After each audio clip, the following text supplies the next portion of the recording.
Hello everyone, this is सरपाशा back with more lectures on vectors. अच्छा भाई, पिछली क्लास में वेक्टर ट्राइंगल का कॉन्सेप्ट आई होप कि आप लोगों को काफ़ी समझ आया होगा। बट अगेन वेक्टर ट्राइंगल का मज़ा उस वक्त है जब हम उसको अप्लाई करेंगे। तो आज आपके लिए कुछ और क्वेश्चंस लेकर आए हो और आने वाले लेक्चर्स में और भी क्वेश्चंस लेकर आएंगे टू मेक श्योर कि you understand this topic fully. Now the topic is three forces. The question is three forces: 5 Newton, 12 Newton, 13 Newton are acting at a point in equilibrium. Calculate the angle between 5 Newton and the 13 Newton force. तो तीन forces है भाई, 5 newton, 12 Newton और 13 Newton की, और इस तरह से ऐड कर रही है कि सिस्टम जो है ना वो इक्विलिब्रियम में। ठीक है, अगर सिस्टम इक्विलिब्रियम में है तो रूल ऑफ ट्राइंगल ये कहता है, ट्राइंगल ऑफ फोर्सेस का रूल ये कहता है कि three forces act on a point in equilibrium, then the three forces must form a triangle. अच्छा, मैंने आपसे कहा था कि यार तीन forces can be considered as the sides of a triangle taken in order and they must form a triangle when drawn in order. तो अब अगर मैं इन तीन फोर्सेस को एज अ ट्राइंगल स्केच करना चाहूँ as three sides of a triangle, तो पहले मैंने क्या कहा था, एक बार चेक कर लेना, क्या पता पाइथागोरस थ्योरम अप्लाई हो रहा हो, क्या पता ये राइट एंगल ट्राइंगल है। तो जो दो छोटी साइड्स हैं उनके स्क्वायर का sum which is 5 square plus 12 square, और जो बड़ी साइड है विच इज 13 उसका स्क्वायर, तो which is perpendicular square plus base square equal hypotenuse square. अगर मैं इसको फिगर आउट करूं, यहाँ पे आप देख सकते हैं मैं ये कैलकुलेशन कर रहा हूँ। सो what I get is 169 equal 169, यानी कि पाइथागोरस थ्योरम एप्लीकेबल। इसका मतलब this is a right angle triangle. तो अब ट्राइंगल बनाने में आजादी है, जैसे चाहो बनाओ, राइट एंगल ट्राइंगल बना दो। ठीक है, किसी को भी पहले किसी को भी बाद में बना दो। तो सबसे पहले मैंने बनाया 5 न्यूटन, मैंने टू द राइट दिखाया, टू द लेफ्ट भी दिखा सकते हैं, बट रूल ये है फिर ऑर्डर में सारे बनेंगे। ठीक है, तो मैंने ये 5 न्यूटन बनाया, फिर मैंने ये 12 न्यूटन बनाया, और फिर फाइनली मैंने ये 13 न्यूटन बना दिया टू मेक श्योर कि भाई ऑर्डर में तीनों बन जाएं और एक ट्रायंगल कंप्लीट हो जाए। अगेन मैंने यूं बनाया है, आप यूं भी बना सकते हैं, जैसे दिल में आए वैसे बनाए। हर केस में, हर तरीके में आफाका होगा, आंसर सेम आएगा, टेंशन की बात नहीं है। अब क्या करें भाई, दिस इज 90 डिग्रीज। ऑब्वियसली हमें पता होना चाहिए कि दो छोटी साइड से उनके बीच का एंगल जो है दैट मेक्स अप 90 डिग्रीज। ठीक है, और मुझे एंगल चाहिए 5 न्यूटन और 30 न्यूटन के बीच का, तो this is the angle theta between the 5 and the 30 newton forces. Okay, so अगर मैं यहाँ पर देख लूँ तो this is going to be my hypotenuse, this is going to be the base, this is going to be the perpendicular. The sine theta is some people have which is perpendicular over hypotenuse, so which in this case is 12 over 13। यहाँ से मुझे theta मिल जाएगा sine inverse of 12 over 13, so the angle is 67.4 degrees। not to mention ये वो angle है जो कि triangle के अंदर बन रहा है। तो this is not our answer. अब हमें दोबारा से आई थिंक अब आप यूज्ड टू हो गए होंगे, हमें इन तीनों वेक्टर्स को रीड्रॉ करना है starting from the same point, and will consider that point as the point of equilibrium. I can change the position of a vector, but I cannot change the direction or magnitude of the vector. So ये 5 Newton to the right जा रहा है, तो ये 5 Newton to the right जा रहा है, ऐसा ही है भाई। अच्छा, फिर 12 न्यूटन नीचे की तरफ आ रहा है, तो चलो भाई 12 न्यूटन नीचे की तरफ बना दिया। ये 13 न्यूटन इस तरफ जा रहा था, तो 13 न्यूटन इस तरफ बना दिया। आप समझ रहे हो ना, डायरेक्शन चेंज नहीं कर सकते। अगर ये इस डायरेक्शन में, तो देखो मैंने इसको भी इसी दिशा में ही बनाया है। अब जो 13 न्यूटन है ये ऐसे horizontal, let's say this is x axis, इसके साथ ये 13 न्यूटन जो एंगल बना रहा है that is the angle theta. Okay, so this is angle theta that we have just figure out which is 67.4 degrees. अब मुझसे क्या पूछा गया, 5 न्यूटन और 13 न्यूटन के बीच का एंगल। इसका मतलब they want me to figure out this angle, so that is not a problem baby. If this 67.4 then this is also 67.4, तो ये पूरा है 180। इसमें से आप ये 67.4 माइनस कर दें तो आपको मिल जाएगा ये angle which is 112.6 degrees, which is the angle between the 5 newton and the 13 newton force.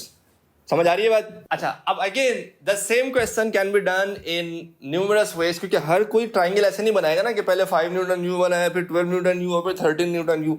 तो let us solve the same question in an otherwise way, जो कि शायद आपके दिमाग में हो सकता है, आपके दिमाग में वो तरीका भी ना हो, but just to give you an idea कि भाई किसी भी तरीके से सॉल्व कर लो, घूम फिर के आपका आंसर सेम ही आएगा। तो it's the same question, three forces 5 newton, 12 newton and 13 newton are acting at a point in equilibrium. Calculate the angle between 5 Newton and 13 Newton force. अच्छा, अगेन अभी दोबारा मेरे को चेक करने की जरूरत नहीं है, मेरे को पता है कि भाई they are going to make a right angle triangle, but अब मैं राइट एंगल ट्राइंगल डिफरेंट अंदाज से बना रहा हूँ। सही है, अब की बार मैंने ये बनाया 12 न्यूटन। ठीक है, पहले आई थिंक नीचे की तरफ बनाया था, सही है। अब मैंने यू बनाया 5 न्यूटन और अब मैंने ये बना दिया 13 न्यूटन। बस एक चीज़ है कि भाई मैंने ट्राइंगल में जो 3 फोर्सेस को as 3 sides of a triangle represent किया है, I need to make sure कि the length of the sides of the triangle represents the magnitude of the force and all the forces are taken in order. तो line से ले लिया मैंने, पहले 12 बना दिया, फिर 5 बना दिया, फिर 13 बना दिया, and they end up as a triangle. ठीक है। So 5 और 12 के बीच का angle is 90 degrees and because they are the two smaller sides of the triangle जो कि राइट एंगल ट्राइंगल में 90 डिग्रीज बनाते हैं। और 5 और 13 के बीच का अब की बार एंगल है थीटा, तो दिस इज माय बेस जिधर थीटा और 90 दोनों लाई करे, this is hypotenuse and this is perpendicular which is 12 Newton's. ठीक है। पहले हमने साइन यूज किया था, अब कॉस यूज कर ले, रेशो पे फर्क नहीं पड़ता, कोई सा भी ट्रिग्नोमेट्रिक रेशो यूज कर लो, you will end up with the same answer. तो cos theta is curly brown hairs, base over hypotenuse, my base is 5 and hypotenuse is 13. So theta is cos inverse of 5 over 13. That again turns out to be 67.4. But I don't think ये वो part है जिसमें आप बहुत interested है. You are more interested in looking into how these vectors can be redrawn and फिर देखते हैं कि उन vector के बीच का angle क्या बन रहा है ना. तो उसके लिए again एक काम करते हैं, 2 एक्सिस बना देते हैं x और y, और हम assume कर लेते हैं कि भाई ये वो सेंटर पॉइंट है which is in equilibrium, और इसी पॉइंट पर ये तीनों फोर्सेस एक्ट कर रही है। तो all the 3 forces must emerge from this point. तो 1 by 1 पहले ये 13 न्यूटन की फोर्स बनाते हैं, इधर बना दिया, सही है। फिर ये 5 न्यूटन की फोर्स है, इसको टू द राइट बना दिया। फिर ये 12 न्यूटन की फोर्स है, ये ऊपर जा रही है, तो इसी पॉइंट से स्टार्ट करते हुए इसको ऊपर बना दिया एज 12 न्यूटन। ठीक है भाई। तो ये देख लें, ये टू द राइट थी, इसको टू द राइट बनाया, ये ऊपर की तरफ जा रहा था तो उसको ऊपर की तरफ जाते हुए बनाया, और 13 न्यूटन यूँ जा रहा था तो मैंने इसको यूँ ही बनाया। All the 3 forces are starting from the same point. समझ रहे हो आप लोग मेरी बात?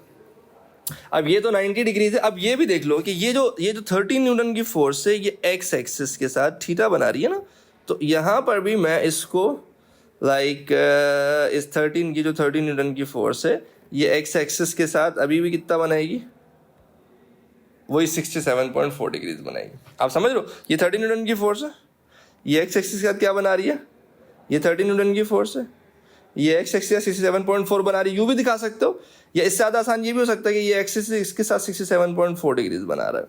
If this is 67.4 then this is also 67.4 degrees, और इवेंचुअली ये पूरा 180 हो जाएगा।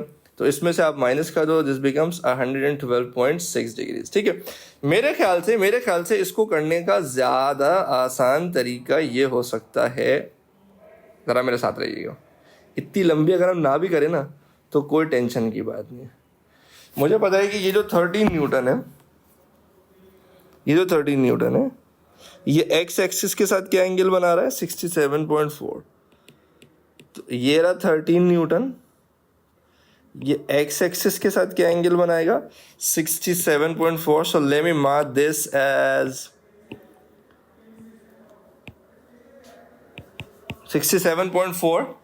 अब 180 में से जब मैं 67.4 माइनस करूंगा, आई विल गेट 112.6 डिग्रीज या 113 डिग्रीज, और यही वो आंसर है जो पिछली बार भी दूसरे मेथड से हमारे पास आ रहा था। So what I have been trying to explain you is के भैया आप जैसे भी ड्रॉ कर ले ट्राइंगल, अगर क्वेश्चन में आपको डायरेक्शन तो दी भी नहीं ना, उन्होंने तो नहीं बताया कि भाई ये 5 न्यूटन कहाँ ऐड कर रही है, 12 न्यूटन कहाँ ऐड कर रही है, या 13 न्यूटन कहाँ ऐड कर रही है, ये तो उन्होंने नहीं बताया।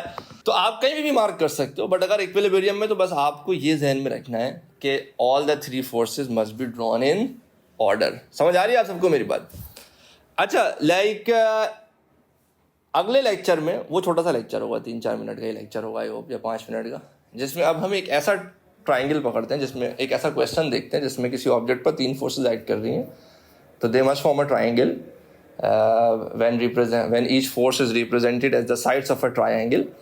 बट उस क्वेश्चन में हम ये देखेंगे कि भाई 90 डिग्रीज ना बन रहा हो, लाइक राइट एंगल ट्राइंगल ना बन रहा हो, कोई दूसरा ट्राइंगल बन रहा हो, तो उसको कैसे सॉल्व करेंगे। उसको भी सॉल्व करना कोई बहुत मुश्किल काम नहीं है। तो मिलते हैं अगली क्लास में, उस क्वेश्चन को देखेंगे। और फिर ये जो वेक्टर ट्राइंगल है ना, मैं बता रहा हूँ, इतना कोई हसीन कॉन्सेप्ट है ना, अभी इसकी एप्लीकेशन में तुम्हें ऐसे ऐसे क्वेश्चंस में दिखाऊंगा ना कि एक तरफ एक क्वेश्चन को सॉल्व करने में लिटरली पूरा पेज इस्तेमाल हो रहा होगा, पूरे पेज की वर्किंग होगी, डबल इक्वेशंस बनेंगी, क्या क्या होगा, फिर एकदम से वेक्टर ट्राइंगल ना विद इन मिनट्स वो क्वेश्चन सॉल्व करेगा।